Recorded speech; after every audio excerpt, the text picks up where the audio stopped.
نماز باجماعت مردوں کے اوپر مسجد ہی میں فرض ہے، اس کی ایک بہت بڑی دلیل رسول اللہ صلی اللہ علیہ وسلم کی یہ حدیث بھی ہے۔ حضرت ابو ہریرہ ہی اس حدیث کے راوی ہیں۔ رسول اللہ صلی اللہ علیہ وسلم نے فرمایا، جو شخص مسجد میں اذان ہو جانے کے بعد داخل ہوا، یعنی مسجد میں آیا اور اذان ہو گئی ہے، ہو چکی ہے، وہ مسجد سے باہر نہ نکلے یہاں تک کہ وہ نماز با جماعت ادا نہ کر لے۔ اذان ہو گئی ہے تو مسجد سے نکلنے کے اوپر بندے کے اوپر پابندی ہے۔ اگر نماز گھر میں یا انفرادی طور پہ پڑھنے کی اجازت ہوتی تو رسول اللہ کبھی بھی نہ روکتے کہ پھر نماز کو ادا کر کے جائے۔ خود حضرت ابو ہریرہ اپنی زندگی کے اندر ایک شخص کو دیکھ رہے ہیں کہ اذان کے بعد وہ مسجد سے نکل رہا ہے، تو حضرت ابو ہریرہ نے کہا، اما ھذا فقد عصى ابا القاسم، پنکھا چلا دیں، یہ جو شخص ہے اس نے رسول اللہ صلی اللہ علیہ وسلم کی نافرمانی کی ہے۔ اور حضرت ابو ہریرہ ہی سے تیسری روایت بھی موجود ہے کہ اذان کے بعد مسجد سے نکلنے والا، اس کے بارے میں رسول اللہ صلی اللہ علیہ وسلم کے الفاظ ہیں، کسی مولوی کے الفاظ نہیں ہیں، کہ مسجد سے اذان کے بعد منافق ہی نکلتا ہے۔ مسجد سے اذان کے بعد منافق ہی نکلتا ہے۔ گویا مسجد میں اذان ہو جانے کے بعد مسجد سے نکلنے کی جو حرمت ہے، ہاں حدیث کے الفاظ ہیں، مگر عذر ہو، اور عذر کیا ہے؟ واپس لوٹ آنا، کوئی ایمرجنسی کام پڑ گیا، واپس پاس گارا گیا، فوری وہ جماعت سے پہلے واپس آ جائے، تو اس کو تو اجازت ہے کہ وہ مسجد سے نکل جائے۔ اور جو اس نیت سے نکل گیا کہ میں کہیں اور جا کے نماز پڑھ لوں گا یا گھر میں پڑھ لوں گا یا انفرادی طور پہ نماز پڑھ لوں گا، تو رسول اللہ صلی اللہ علیہ وسلم کے فرمان کے مطابق وہ شخص منافق ہے، کیونکہ نہ وہ واپس لوٹنے کے لیے نکلا، نہ وہ باجماعت نماز کے ارادے سے نکلا، بلکہ اس نے یہ سوچا میں کہیں اور پڑھ لوں گا، انفرادی پڑھ لوں گا، آگے چل کے پڑھ لوں گا۔ یہاں سے یہ بات ثابت ہوتی ہے کہ باجماعت نماز مردوں کے اوپر فرض ہے، ورنہ رسول اللہ صلی اللہ علیہ وسلم پہلی بات منع نہ کرتے، دوسری بات اس کو منافق نہ کہتے۔ حضرت سعید بن مسیب کو ایک شخص الوداع کرنے کے لیے آیا، عمرے کے لیے، عمرے و حج پہ جا رہے ہیں، تو یہ بڑی اچھی بات ہے، آپ اپنے ساتھیوں کو رخصت کریں، ان کو دعاؤں کا کہیں، عمرے اور حج پہ جانے والے کے سے دعا کروانا یہ صحیح سند سے ثابت ہے۔ آیا وہ بندہ نیک نیتی سے ہے، اور سعید بن مسیب کو الوداع کر رہا ہے، اذان ہو گئی، اور وہ شخص اذان کے بعد مسجد سے نکلنے لگا، تو سعید بن مسیب نے اسے روکا، کہا رسول اللہ کا حکم ہے کہ مسجد سے عذر کے بغیر نہیں نکلا جا سکتا، یا تو آپ واپس آنا چاہتے ہیں۔ رسول اللہ کے فرامین اس کے سامنے رکھ دیے کہ بھائی مسجد سے نکلنا منع ہے اسلام میں اذان کے بعد، اگر آپ نے واپس لوٹنا ہے، کوئی عذر ہے، کوئی قریب جا رہے ہیں، اگر ان ٹائم واپس آ جائیں گے تب تو ٹھیک ہے، ورنہ مت نکلیے۔ یہ بھی اس کو رسول اللہ کے سارے فرامین اور دین اور شریعت کا نچوڑ بتا دیا۔ لیکن وہ شخص آگے سے کہتا ہے کہ میرے ساتھی حرہ کے مقام کے اوپر میرا انتظار کر رہے ہیں، میں ان کے پاس چلا جاتا ہوں۔ مراد یہ نہیں ہے کہ میں نماز نہیں پڑھتا، میرے بہت سے ساتھی حرہ میں کھڑے میرا ویٹ کر رہے ہیں، انتظار کر رہے ہیں، میں ادھر جا کے نماز پڑھ لوں گا، مراد یہی ہے۔ یہ مراد نہیں ہے کہ میں نماز نہیں پڑھوں گا۔ لیکن سعید بن مسیب نے کہا آپ مت جائیے، رسول اللہ نے اذان کے بعد جانے سے منع کیا، وہ ویٹ کر لیں گے، وہ انتظار کر لیں گے، آپ نے ٹائم مینجمنٹ ایسی کرنی تھی، آپ مسجد سے نہ نکلیے۔ وہ شخص کہنے لگا میرے ساتھی موجود ہیں، آپ بے فکر ہوں، میں تو آپ کو الوداع کرنے کے لیے آیا تھا۔ وہ شخص چلا گیا۔ سعید بن مسیب اپنے ساتھیوں سے اس شخص کا پوچھنے لگے، کہا مجھے فتنے کا ڈر ہے، فَلْيَحْذَرِ الَّذِينَ يُخَالِفُونَ عَنْ أَمْرِهِ أَنْ تُصِيبَهُمْ فِتْنَةٌ، مجھے فتنے کا خوف ہے، مجھے اس بندے کے بارے میں بڑا خطرہ۔ پوچھتے رہے، اس بندے کا کیا بنا، یہاں تک کہ سعید بن مسیب کو پتا چلا کہ وہ شخص اپنی سواری سے گرا اور اس کی ٹانگ ٹوٹ گئی۔ اور سعید بن مسیب کے استدلال، استدراک اور ان کے پوچھنے سے ہی یہ بات سمجھ آتی تھی کہ ان کو یہ بات سمجھ آ گئی کہ میں نے اس شخص کے منہ کے اوپر رسول اللہ کا ایک فرمان سنایا، اس نے رسول اللہ کے فرمان کو ریجیکٹ کیا، مسجد سے نکل گیا، یہ ہماری زندگی میں ہماری آنکھوں کے سامنے فتنے کا شکار ضرور ہوگا، اور وہی ہوا، گیا تو رستے میں ٹانگ ٹوٹ گئی۔ اب مجھے بتائیے، اگر یہ مسجد میں نماز واجب نہ ہوتی، فرض نہ ہوتی، تو کیا اس کو منافق کہا جاتا؟ کیا مسجد سے نکلنے سے روکا جاتا؟ کیا صحابہ مسجد سے نکلنے پہ روکتے؟ کیا حضرت ابو ہریرہ اس کو یہ کہتے اس نے رسول اللہ صلی اللہ علیہ وسلم کی نافرمانی کی ہے؟ آگے آئیے، یہ بھی ایک دلیل ہے کہ مسجد سے نکلنے کی اجازت نہ ملنا اذان کے بعد، یہ نماز باجماعت کی فرضیت کی دلیل ہے۔ اور رسول اللہ صلی اللہ علیہ وسلم کے وہ فرامین جو خالصتاً فجر، عشاء یا باجماعت نمازوں کے حوالے سے ہیں، وہ بھی نہایت اہم ہیں اور فرضیت کے اوپر دلالت کرتے ہیں۔ رسول اللہ صلی اللہ علیہ وسلم نے فرمایا منافقوں کے اوپر فجر اور عشاء کی نماز بھاری ہے۔ فجر اور عشاء کی نماز بھاری ہے کہاں پر؟ گھر میں۔ فجر اور عشاء کی نماز ان کے لیے مشکل ہے کہاں پر؟ مسجدوں میں، گھروں میں نہیں، گھروں کا لفظ نہیں ہے، مسجدوں میں۔ اور اگر ان کو پتہ چل جائے، اس حدیث کے اندر یہ بات موجود ہے کہ یہ بات مسجدوں کی ہوتی ہے، اگر ان کو پتہ چل جائے کہ ان کا اجر کیا ہے تو وہ مسجدوں کی طرف گھٹنوں کے بل، آپ کے سامنے پہلے یہ رکھیں، کرالنگ کرتے ہوئے یا ہاتھوں کے بل، سرین کے بل رڑتے ہوئے، گھسٹتے ہوئے مسجدوں کی طرف آ جائیں اگر ان کو پتہ چلے۔ فجر عشاء سے کون پیچھے رہتا ہے؟ رسول اللہ صلی اللہ علیہ وسلم کہہ رہے ہیں منافق۔ اور رسول اللہ صلی اللہ علیہ وسلم نے اس کا عملی پریکٹیکل نمونہ بھی صحابہ کو کر کے دکھایا۔ کس طرح؟ فجر کی نماز پڑھائی اور کہا اشاہد فلان، کیا وہ حاضر ہے؟ اشاہد فلان، کیا وہ حاضر ہے؟ دو بندوں کے بارے میں پوچھا، انہوں نے کہا نہیں وہ حاضر نہیں ہے، یہ فجر کی نماز کا واقعہ ہے۔ تو رسول اللہ صلی اللہ علیہ وسلم نے کہا بے شک فجر کی نماز یعنی صبح کی اور عشاء کی نماز منافقوں کے اوپر بھاری ہے، نام لے کر دو بندوں کا، کہ وہ فجر میں حاضر ہیں نہیں حاضر۔ تو رسول اللہ صلی اللہ علیہ وسلم نے ان کے عذر کو بیان نہیں کیا، بلکہ آپ نے صحابہ کو اس کی اہمیت بتلائی۔ بے شک، ان دو بندوں کا نام لے کر کہا بے شک یہ نمازیں منافقوں کے اوپر بھاری ہیں۔ اور رسول اللہ صلی اللہ علیہ وسلم نے اسی پر بس نہیں کیا۔ منافقت کتنا بڑا ٹائٹل ہے، بہت بڑا ٹائٹل ہے، اور رسول اللہ صلی اللہ علیہ وسلم نے کہا منافق پہچانا جاتا ہے اپنی علامات سے۔ منافق کی کچھ علامتیں ہوتی ہیں جس سے وہ اچھی طرح معاشرے میں پہچانا جاتا ہے، نشانیاں ہونا، علامات ہونا، عادات ہونا، یہ ساری کی ساری رسول اللہ صلی اللہ علیہ وسلم نے نفاق کی بھی بیان کی ہے۔ جتنی پرسنٹیج اس بندے میں موجود ہے، جس علامت کی اتنا پرسنٹ اس کے اندر نفاق پایا جاتا ہے۔ یہاں پہ کلی منافق کی علامت بیان کی ہے کہ جو کلی منافق ہے یہ ہمارے معاشرے کے اندر آج بھی طرز عمل موجود ہے۔ اور دیکھیے 1400 سال پہلے بھی رسول اللہ صلی اللہ علیہ وسلم نے اس طرز عمل کو ریجیکٹ کیا، مسترد کیا۔ ان علامات میں سے یہ ہے کہ ان کا آپس میں تحفہ لعنت ملامت ہے۔ اس بات کا کیا مطلب ہے؟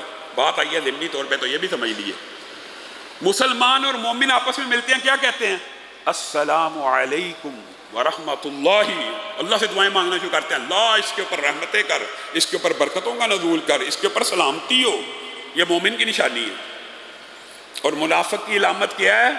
جب وہ آپس میں ملتے ہیں تو ان کا تحفہ کیا ہے؟ او یار در فٹے منہ تیرا، او یار لعنت ہے تیرے پہ، اتنے دن ہو گیا تو مجھ سے ملا نہیں۔ ہے معاشرے میں یہ طرز عمل کے نہیں؟ منافقوں کی علامات میں سے ایک علامت یہ ہے کہ جیسے ہی ملیں ایک دوسرے کو تانے دیں، ایک دوسرے کو چاہے شو یہ ہو رہا بڑی فرینکنیس ہے، بڑی جی جناب ہم ایک دوسرے سے فری ہیں، یار تیری ایسی کی تیسی، تیرا بیڑا گرک کدھر رہ گیا تھا، در فٹے منہ کے الفاظ تو ہمارے معاشرے میں چلتے ہیں، لعنت ہے یار تیرے پہ اتنے دن ہو گیا آیا نہیں۔ ان کا میل جول کی ابتدا ان جملوں سے ہوتی ہے، یہ نفاق کی علامتیں۔ اور ان کا کھانا پینا خیانت ہے، یعنی جب بھی روزی روٹی کمائیں گے خیانت کر رہے ہوں گے، خیانت کر کے، خیانت کر کے، خیانت کر کے۔ مال غنیمت حرام ہے، دھوکہ دے کر لوگوں کی لوٹ کھسوٹ کر کے مال حاصل کریں گے، یہ منافقوں کی علامات میں سے جو حرام کمائی کرتے ہیں، یہ نفاق کی علامتوں میں سے حرام کمانا، خیانت کر کے مال کھانا، جھوٹ بول کے مال بیچنا، یہ ساری کی ساری منافقوں کی نشانیاں ہیں۔ رسول اللہ صلی اللہ علیہ وسلم منافقوں کی علامات بیان کر رہے ہیں، اور ایک علامت بڑی سنگین ہے، اس کے بارے میں بھی ہمیں ڈر جانا چاہیے۔ رسول اللہ نے کہا اور پھر ان کی علامت یہ ہے کہ وہ کسی سے مخلص نہیں ہوتے، کسی سے خلوص نیت سے دوستی نہیں کرتے، ایک دوسرے سے محبت کرنے والے نہیں ہوتے، رشتے مفاد کے، محبت کے نہیں، انسیت کے نہیں، اسلام کے نہیں، دین کے نہیں، ان کے ساتھ دل لگی بھی نہیں ہوتی لوگوں کی بھی۔ منافقوں کی ایک علامت ہے، اس سے بھی ڈر جانا چاہیے۔ کئی لوگ کہتے ہیں جی ہم بڑے ریزرو ہیں، ہم بڑے سنجیدہ ہیں، ہمارا میل جول کم ہے، ٹھیک ہے، اگر تو یہ قدرتی اور فطری ہے تو ٹھیک ہے، لیکن اگر یہ علامات نفاق میں سے ہے کہ آپ کسی بندے کو اچھا ہی نہیں سمجھتے، پوری دنیا بری، خود پسندی کا شکار، اور کسی سے محبت ہی نہیں کر رہا، کسی کے ساتھ اخلاص کے ساتھ چل ہی نہیں رہا، جس کے ساتھ چلتا ہے جیسے ہی منہ موڑتا ہے اس کی برائیاں شروع کر دیتا ہے، جس کے ساتھ پورا پورا دن گزارا، جس کے ساتھ رات گزاری، سفر کیا، جو ہی علیحدہ ہوا تیسرے کے پاس اس کی جا کے برائی کرنا شروع کر دی، نہ ان سے محبت کی جاتی ہے نہ کوئی ان سے محبت کرتا، یہ بھی علامات نفاق میں سے، نہ ان سے محبت کی جاتی ہے اور نہ خود یہ کسی سے محبت کرتے ہیں، ہر ایک کے بارے میں نیگیٹو کمنٹس، یہ علامات، یہ جو غیبت ہے نا، اس حد تک کرنا کہ بھائی ابھی آپ دو بندے اکٹھے بیٹھے ہیں، آپ ان کا آپس میں حسن سلوک دیکھ کے متاثر ہو جائیں، اور جیسے ہی وہ بندہ جائے آپ پوچھے یار اب آپ کے بڑے اچھے تعلقات ہو، چھڈو جی، اور چھڈو جی، تو تمہیں پتہ ہی نہیں کس قسم کا بندہ ہے، ابھی تو آپ اس کے ساتھ بیٹھ کے گفتگو کر رہے تھے، تیسرے بندے نے آ کے اس کے بارے میں پوچھ لیا تو ساتھ ہی چھڈو جی ہو گیا، ایک دم پلٹا کھا لیا۔ اور نفاق کی علامتوں میں سے جو چوتھی علامت رسول اللہ صلی اللہ علیہ وسلم نے بیان کی وہ یہ ہے کہ وہ مسجدوں سے دور رہتے ہیں، مسجدوں سے دور رہتے ہیں، منافقت کی یہ علامت ہے ایک، یہ بھی وہ مسجدوں سے دور رہتے ہیں، اور جب کبھی مسجد میں آتے ہیں تو ان کے آنے کا وقت یہ ہوتا ہے کہ امام مسجد سلام پھیرنے والا ہو، مسجد میں اگر آئی گئے ہیں تو ان کے آنے کی ٹائمنگ یہ ہوگی کہ امام مسجد بالکل نماز سے نکلنے لگا ہے، وہ بس بالکل آخر میں شامل ہو جائیں گے کہ میں اپنی پڑھ لوں۔ اللہ اکبر، یہ نماز باجماعت کی فردیت کی کتنی بڑی دلیل ہے کہ جماعت میں شامل ہونے والا آخری رکعت میں اینڈ پہ جان بوجھ کے لیٹ اور تاخیر سے آنے والا بھی نماز باجماعت میں شامل نہیں ہے۔ منافقت کی علامت اس میں پائی جاتی ہے، جتنی ہے اتنی ہے، ضروری نہیں ہر نماز میں، اگر کم ہے تو اتنے پرسنٹیج آپ کم کر لیں، یعنی مسجدوں سے دور بھاگنے والے ہوتے ہیں، اور اگر مسجد میں آ جائیں تو آخر میں آتے ہیں، بالکل آخر میں، کہ ہمیں امام کے ساتھ نہ پڑھنی پڑی، یہ عجیب فلسفہ ہے۔ بھائی امام کے ساتھ پڑھنے میں کیا مسئلہ، آپ مسجد آ ہی گئے ہو تو 2-4 منٹ پہلے آ جاؤ، آپ مسجد بھی آ رہے ہو اور آپ رسول اللہ کی اس وعید کا شکار بھی ہونا چاہتے ہو، 5-7 منٹ پہلے آ کر آپ پوری کی پوری جماعت کے جو اجر اور فضائل ہیں ان کو اگر پالیں گے، آپ کو کیا فرق پڑ جائے گا؟ آپ نے ضرور اپنی ٹریننگ اور تربیت اس قسم کی کرنی ہے کہ آپ رسول اللہ صلی اللہ علیہ وسلم کی اس وعید کا اور اس تنبیہ کا شکار ہو جائیں۔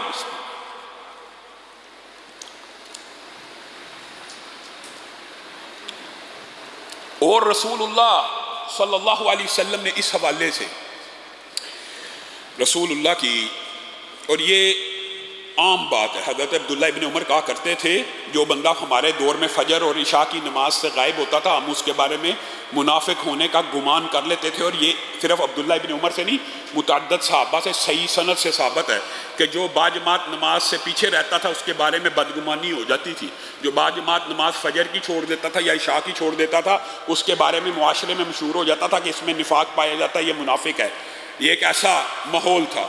اس سے بھی آگے بڑھیے، آج کی جو تیسری دلیل ہے، یہ ساری روایات دلائل ہیں نماز باجماعت کی فرضیت کی۔ رسول اللہ صلی اللہ علیہ وسلم نے فرمایا، اور اس حوالے سے 4 صحیح الاسناد روایات ہیں، رسول اللہ صلی اللہ علیہ وسلم نے فرمایا کہ میں نے ارادہ کیا، والذی نفسی بیدی، پہلے قسم کھائی، اللہ کی قسم، اس ذات کی قسم جس کے ہاتھ میں محمد صلی اللہ علیہ وسلم کی جان ہے، میں نے ارادہ کیا میں ان گھروں کو آگ لگا دوں جو آذان ہو جانے کے بعد جن گھروں میں مرد موجود ہوتے ہیں۔ میں نے پکا ارادہ کیا، یہ 4 روایات ہیں، مختلف الفاظ فرق ہیں۔ ایک روایت میں نے پکا ارادہ کیا کہ میں ان گھروں کو آگ لگا دوں جو باجماعت نماز میں مرد حاضر نہیں ہوتے اذان سننے کے بعد۔ اور دوسری روایت کے الفاظ کیا، میں نے ارادہ کیا میں نوجوانوں کو کہوں کہ لکڑیوں کو اکٹھا کرو، نوجوانوں کو کہوں اور ان کو چورا چورا کر کے ایندھن بنا لیا جائے، اور پھر میں اپنی جگہ امامت کسی کے سپرد کر دوں اور میں ان گھروں میں چلا جاؤں جن گھروں میں مرد موجود ہیں، ان گھروں کو آگ لگا دوں۔ پھر تیسری روایت کے الفاظ ہیں، یہ تو ارادہ کیا کہ میرا جی چاہتا ہے، اور یہاں پر رسول اللہ صلی اللہ علیہ وسلم اپنے صحابہ کو تنبیہ کر رہے ہیں، بعد آ جاؤ، اذان کے بعد مسجدوں میں جو شخص حاضر نہیں ہوگا، یہ رسول اللہ اعلان کر رہے ہیں، میں محمد صلی اللہ علیہ وسلم اس کے گھروں کو آگ لگا دوں گا۔ پہلے 2 میں ارادہ فرمایا اور یہاں پہ تنبیہ کی کہ جو نہیں آئے گا میں آگ لگا دوں گا، اور پہلے 2 میں ارادہ فرمایا، اور تیسری روایت میں بھی یہی الفاظ ہیں۔ اب آپ اگر ان 4 روایات کے الفاظ کو جمع کریں تو کیا یہ جو گھروں کو آگ لگانا ہے یہ نماز نہ پڑھنے کی مالی وعید ہے؟ بعض لوگ ہمارے معاشرے میں یہ سمجھتے ہیں کہ شاید یہ مالی اس کو جرمانہ رسول اللہ صلی اللہ علیہ وسلم ڈالنا چاہتے ہیں کہ ان کے گھروں کو آگ لگا دی جائے۔ فَأُحَرِّقُ عَلَيْهِمْ بُيُوتَهُمْ، رسول اللہ صلی اللہ علیہ وسلم نے صرف یہ نہیں کہا کہ ان کے گھروں کو آگ لگا دوں، بلکہ یہ کہا ان کے گھروں کی آگ ان کے اوپر جلا دوں، یعنی مرد موجود ہوں اور گھروں کو آگ لگا کے وہ آگ ان کے اوپر گرا دوں، یعنی ان کے گھروں کو ان مردوں سمیت آگ لگا دوں۔ اب آپ بتائیے ان روایات کے اندر رسول اللہ صلی اللہ علیہ وسلم قسم کھا رہے ہیں، اللہ کی تقید ہے کہ نہیں؟ پھر لقد ہممت تقید ہے کہ نہیں؟ یہ جو الفاظ ہوتے ہیں یہ خود بذات خود فَأُحَرِّكُ لَأُحَرِّكُ، یہ بذات خود تقید کے اور مبالغے کے سیگے ہیں کہ میں شدت کی آگ علیہم بیوتہم، ان کے اوپر آگ لگا دوں، فَأُحَرِّكُهَا، میں ان کو جلا کر راکھ کر دوں۔ اب مجھے ایمانداری سے بتلائیے کیا کسی نفل کو چھوڑنے کی یہ وعید ہو سکتی ہے؟ ایک نفلی کام ہے، ایک کام ہے جس میں گناہ ہی نہیں۔ اگر مسجد میں نماز باجماعت پڑھنا فرض نہیں ہے تو رسول اللہ صلی اللہ علیہ وسلم اتنی سخت وعید کیوں کر رہے ہیں؟ رسول اللہ تو آگ لگانے کی وعید کر رہے ہیں، آگ لگانے کی، کہ میں آگ لگا دوں اور تم بعد آ جاؤ، میں آگ لگا دوں گا۔ اور پھر چوتھی دلیل، رسول اللہ صلی اللہ علیہ وسلم نے فرمایا جس بندے نے اذان سنی، اللہ کے فضل سے آج ہر طرف مسجدیں ہیں، اور وہ مسجد میں باجماعت نماز کے لیے حاضر نہ ہوا عذر کے بغیر، اس کی کوئی نماز نہیں۔ لیکن اس کا مطلب یہ نہیں ہے کہ پڑھنی نہیں ہے، پڑھنی پھر بھی پڑے گی۔ یہ ویسے ہی ہے کہ جو نجومی کے پاس گیا، راف اور کاہن کے پاس گیا، 40 دن اس کی نماز نہیں، تو بندہ 40 دن نماز نہیں پڑھے گا؟ پلنٹی ہے کہ 40 دن پڑھے گا لیکن نامہ اعمال میں نہیں لکھی جائے گی، اس کا اجر و ثواب نہیں لکھا جائے گا، تو نے اتنا بڑا گناہ کیا۔ اسی طرح جس بندے نے باجماعت نماز کو ادا نہیں کیا، اس کا مطلب یہ نہیں ہے کہ وہ پڑھے گا نہیں، لیکن حقیقت میں اس کی نماز اللہ کے ہاں مقبول نہیں ہے، گویا پلنٹی ہے، پڑھ لی ہے لیکن وہ اجر و ثواب، وہ فضائل اللہ کی مرضی ہے۔ رسول اللہ صلی اللہ علیہ وسلم کا فرمانا کسی مولوی کا فتویٰ نہیں ہے کہ جس بندے نے اذان سن لی بغیر عذر مسجد میں نہ آیا، بغیر عذر نہ آیا، اس کی کوئی نماز نہیں۔ حضرت علی کا قول بعین یہی ملتا ہے کہ بلکہ اس کے اندر اور بھی شدت ہے کہ جس بندے نے بغیر عذر گھر میں نماز پڑھی، جس بندے نے بغیر عذر گھر میں نماز پڑھی اور مسجد میں نہ آیا، اس کی نماز اس کے سر سے اوپر بھی نہیں جاتی۔ تو عرش تک پہنچنا چاہتا ہے، حدیث ہے نا، حدیث ہے، صحیح ہے کہ بندے کا سر سجدے میں ہوتا ہے باجماعت نماز میں، لیکن وہ سر کہاں پہنچ جاتا ہے؟ اللہ کے قدموں میں پہنچ جاتا ہے۔ اور تو نماز پڑھتا ہے، اذان سن کے اپنے گھر میں تیری نماز تیرے سر سے اوپر نہیں جاتی۔ حضرت علی کا قول ہے، اور حضرت علی نے یہ بات بھی کہی ہے کہ مسجد کے پڑوسی کی نماز مسجد کے علاوہ ہوتی ہی نہیں۔ صحابہ نے پوچھ لیا ہے علی مسجد کا پڑوسی کون ہے؟ ہر وہ شخص مسجد کا پڑوسی ہے جس کے گھر میں اذان کی آواز جاتی ہے۔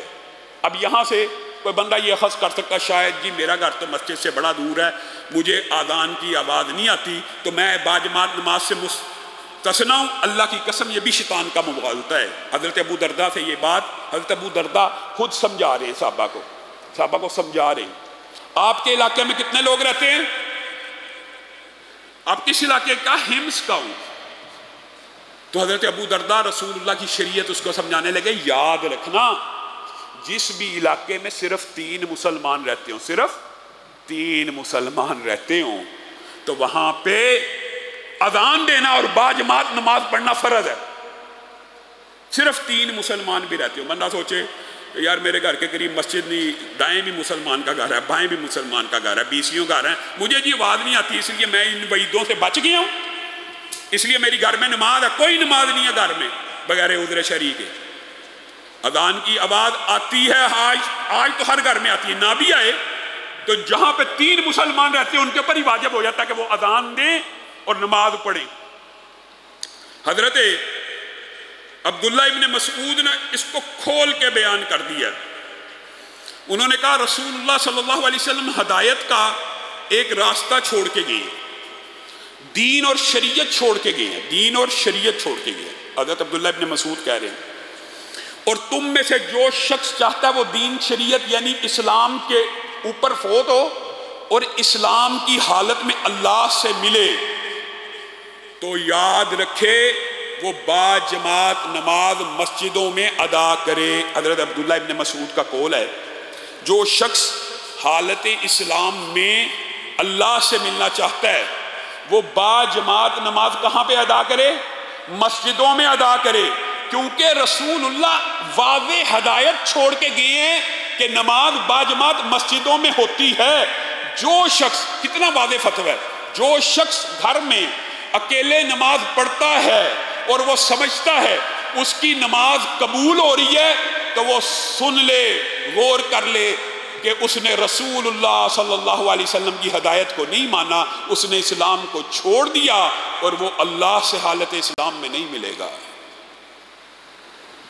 یہ ان کے بارے میں جو نماز پڑھتے ہیں، گھروں میں پڑھتے ہیں اور مسجدوں میں نہیں آتے، ان کے بارے میں اتنی سخت وعیدیں ہیں۔ اور میرے بھائیوں منافق، دیکھیں یہ ساری حدیثوں میں منافق بھی نمازوں میں آتے تھے، عشاء اور فجر میں سستی دکھاتے تھے، آخر میں آتے تھے۔ آج ہم آخر میں بھی نہیں پہنچ پاتے۔ آج سے یہ رمضان آپ کی اصلاح کے لیے آئے، یہ اسلام کا بنیادی رکن ہے، اسلام کا بنیادی رکن ہے۔ اگر آپ نے اس کو ہی تھاما نہیں، بات بڑی تلخ ہے لیکن بات سچی ہے۔ اللہ کی قسم نماز کو باجماعت نہ پڑھنا دنیا کے جمی گناہ آپ اکٹھے کر لیں، زنا ہو، سود ہو، چوری ہو، ڈکیتی ہو، اس سے بڑا گناہ ہے۔ بات تلخ ہے لیکن سچی ہے۔ اتنا بڑا گناہ کرنا ہے، اسلام کی بنیاد ہی یہ ہے۔ بنیاد ہی آپ الٹی رکھ رہے ہیں، بنیاد ہی درست نہیں رکھ رہے اور آپ چاہتے ہیں آپ اسلام کے اوپر جمے رہے، ٹکے رہے، اسلام کے اوپر جمے رہیں۔ 5 وقت کی نماز کتنا کو مشکل کام ہے، یہ ارادہ کریں، اللہ سے وعدہ کریں۔ ہماری بہنیں بیٹیاں بھی کہ وقت کے اوپر، بہنوں بیٹیوں کے لیے ساری وعیدیں وقت کے ساتھ خاص ہیں، محدثین نے لکھ دی۔ صرف وقت پہ پڑھ لیں گی تو وہ سارے کے سارے فضائل بھی حاصل کریں گی اور ان کی فرضیت بھی ادا ہو جائے گی۔ اور مردوں کے لیے اللہ کے لیے سارا دن ہوتا ہے کمانے کے لیے۔ آپ ان 5 وقتوں میں مسجدوں کو، اللہ کے گھروں کو آباد کریں۔ نہیں آپ کا 2.5 گھنٹے سے زیادہ 5 نمازوں میں آنے جانے نماز ملا کر ایک دن میں 2.5 گھنٹے سے زیادہ نہیں لگتے. اللہ کے لیے یہ 2.5 گھنٹے تو نکال لیجئے اپنی زندگی کے اندر. اور بعض مسجدوں میں تو شاید اس سے بھی تھوڑا ٹائم لگتا ہے. آپ اپنے آپ کی یہ ٹریننگ تو کریں کہ ایک دن میں یہ 2-2.5 گھنٹے اللہ کے لیے بس، باقی کچھ نہ کیجیے. کم از کم اسلام کی بنیاد کے اوپر تو آ جائیے. اور حضرت عبداللہ ابن عباس کے فتوے پہ اپنی بات کو ختم کروں گا، اور اس حوالے سے بعض واقعات انشاءاللہ کنٹینیو کریں گے. حضرت عبداللہ ابن عباس کے پاس ایک شخص 1 ماہ لگاتار آتا رہا. آپ کو پتہ ہے اب فقیہ امت ہیں، مفسر قرآن ہیں، رسول اللہ کی دعا کے حامل ہیں. 1 ماہ آتا رہا لگاتار. ہر روز آ کے ایک سوال کرتا تھا، ہر روز آ کے ایک سوال کرتا تھا، ہر روز آ کے ایک ہی سوال کرتا تھا. اور کہتا تھا ایک شخص ہے، وہ دن کا روزے دار ہے اور رات کا تہجد گزار ہے، ساری رات قیام کرتا ہے اور سارا دن روزے رکھتا ہے، لیکن میں دیکھتا ہوں کہ وہ نماز باجماعت میں حاضر نہیں ہوتا. اور جمعے کی جماعت یعنی مسلمانوں کی جماعت کے ساتھ اب مسجدوں میں باجماعت نماز نہیں ادا کرتا. پہلے دن فتویٰ لیا، خاموش ہوئے. محسوس ہوتا ہے کہ انہوں نے غور و فکر کا ٹائم مانگا کہ میں کل بتاؤں گا. محسوس ہوتا ہے، یہ لفظ نہیں، کیونکہ 1 ماہ لگاتار آنے کا مطلب یہ ہے پہلے دن جواب نہ دیا، دوسرے دن نہ دیا، تیسرے دن غور و خوض کرنے کے بعد عبداللہ ابن عباس نے یہ تریحی فتویٰ دیا. انہوں نے کہا ایسا شخص جہنم کی آگ میں جل جائے گا. دن کا روزے دار، رات کا تہجد گزار، اگر باجماعت نمازوں میں حاضر نہیں ہوتا، جمعے میں حاضر نہیں ہوتا، مسلمانوں کی جماعت کے ساتھ نماز ادا نہیں کرتا. عبداللہ ابن عباس کا یہ فتویٰ ہے. میں اور آپ کس کھیت کی مولی ہیں؟ یہ کسی مولوی کا فتویٰ نہیں ہے، یہ رسول اللہ کی حدیث ہیں، یہ صحابہ کا اجماع ہے کہ باجماعت نماز سے پیچھے رہنے والا اس کا اسلام سے کوئی تعلق اور کوئی حصہ نہیں. اللہ رب العزت جو کہا گیا، جو سنا گیا، اس کو سمجھنے کی توفیق عنایت فرمائے.